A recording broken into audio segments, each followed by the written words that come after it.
President John Dramani Mahama on Thursday toured three state-owned media institutions, reaffirming government's commitment to strengthen their operations and ensure sustainability. His first stop was at the Ghana Broadcasting Corporation, where management appealed for reforms to the television license system to boost revenue mobilization. They also raised concerns about legacy debts, the need to leverage GBC's assets, and plans to expand its digital regional presence. Your visit gives us the opportunity to appeal that we need to have a new conversation about how to reposition TV licenses. Some European countries have since dropped the name TV licenses and they have repositioned it as public media levy because it is not about TV. Now the BBC that we are so happy to note as a model example of global excellence in public service broadcasting, last year 75% of their budget was funded from TV licenses. And last year 1% of our budget was funded from TV licenses. If you compare, you can tell why we are where we are.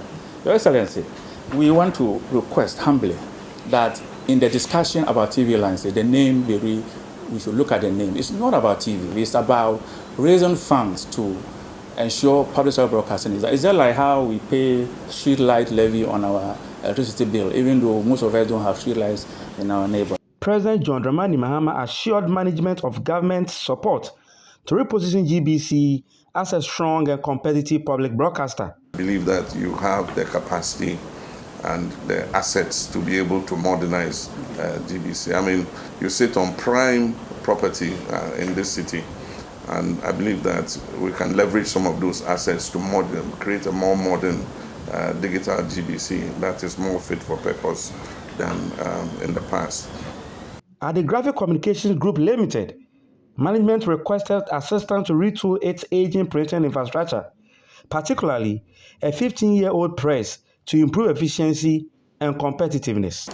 So we need to retool that press, and we would ensure that when that press is retooled, we would generate ample opportunities in business and ideas to continue to keep that opportunity going, so the shareholder is not further burdened. So we would implore you, as we began a new year, to take a close look at that request. I think the minister is driving that, so I won't belabor that point. And when that happens, we'll continue to be a good business. Graphic is not a bad business.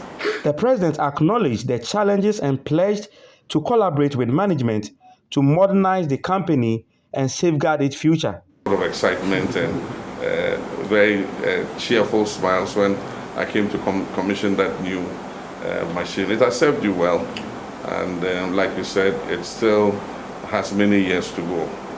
And so, as the sole shareholder of Graphic, it's something that we can look at and see how to support you to put it in a state where it can serve you for the next 15 to 20 years or more. Later, at the Ghana Publishing Company Limited, management reported a remarkable turnaround after adopting government 24-hour economy policy.